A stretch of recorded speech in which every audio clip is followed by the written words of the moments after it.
SIR और EC की भूमिका पर 23 पार्टियों और एक निर्दलीय सांसद ने सीजीआई को खत लिखा है। पत्र में एसआईआर, वोट की लूट और चुनाव में कथित धांधली को लेकर जिक्र किया गया है। इसी महीने इंडिया गठबंधन की नई दिल्ली के कॉन्स्टिट्यूशन क्लब में 8 जून को बैठक हुई थी। बैठक में 21 राजनीतिक दलों और एक निर्दलीय सदस्य ने हिस्सा लिया था। इसमें चुनाव आयोग की एसआईआर प्रक्रिया, चुनाव से जुड़े दूसरे मुद्दे और भारत के मुख्य न्यायाधीश को संयुक्त पत्र लिखने का फैसला लिया गया था। इसी के तहत ये ज्वाइंट लेटर सीजीआई को भेजा गया है।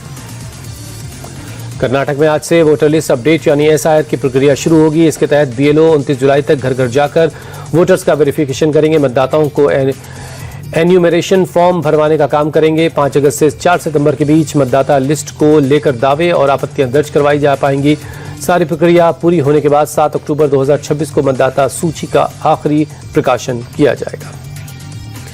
भारतीय सेना ने अरुणाचल प्रदेश के चीनी घुसपैठ की खबरों का खंडन किया। दरअसल कुछ दिन पहले अरुणाचल के नाह आदिवासी समुदाय ने एलएसी के पास कथित चीनी घुसपैठ पर चिंता जताई थी।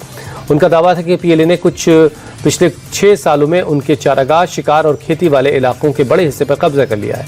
नाह वेलफेयर सोसाइटी का एक ज्ञापन भी सौंपा था जिसमें पीएलए के कब्जे का आरोप लगाया गया था। सेना ने इन खबरों को गलत और आधारहीन बताया है।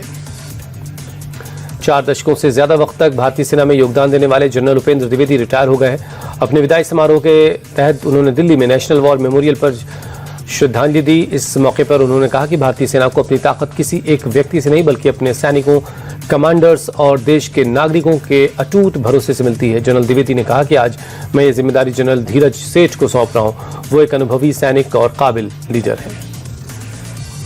भारत के विदेश मंत्रालय ने बयान जारी करके पाकिस्तान के हमले के बिना किसी उकसावे को जानबूझकर किया गया हमला बताया। भारत ने कहा कि अफगानिस्तान पर हमला क्षेत्रीय शांति और स्थिरता के लिए सीधा खतरा है। पाकिस्तान ने अपने आंतरिक मामलों से जनता का ध्यान भटकाने के लिए अफगानिस्तान को निशाना बनाया। आपको बता दें कि 28 जून को पाकिस्तानी एयरफोर्स के फाइटर जेट्स ने अफगानिस्तान के 3 इलाकों पर बम बरसाए थे जिसमें 36 लोग मारे गए और 150 से ज्यादा लोग जख्मी हो गए। इंडियन कोस्ट गार्ड ने मंगलुरु तट से दूर समंदर में फंसे 6 मछुआरों की जान बचाने में सफलता पाई। समंदर में अचानक खराब मौसम और ऊंची लहरों की वजह से नाव में पानी भर गया जिसके कारण मछली पकड़ने वाली ये नाव डूब गई। जानकारी मिलने पर कोस्ट गार्ड के जवान ICGS सचेत पोत से तत्काल मौके पर पहुंचे और सभी 6 मछुआरों को सुरक्षित समंदर से रेस्क्यू कर लिया गया।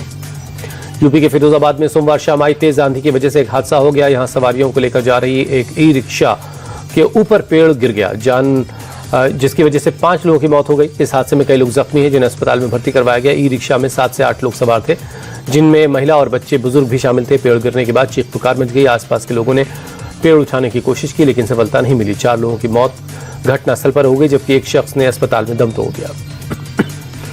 मनाली लेह हाईवे पर जाहलमा नाले के पास देर रात ट्रैफिक बहाल कर दिया गया। सोमवार को दोपहर में लाहौल स्पीति जिले में अचानक आई बाढ़ की वजह से मनाली लेह राष्ट्रीय राजमार्ग बंद हो गया था। बाढ़ के साथ आए मलबे की वजह से केलांग जाने वाली सड़क पर ट्रैफिक ठप था। इसके बाद बीआरओ ने दिन रात एक करके हाईवे को क्लियर कर दिया।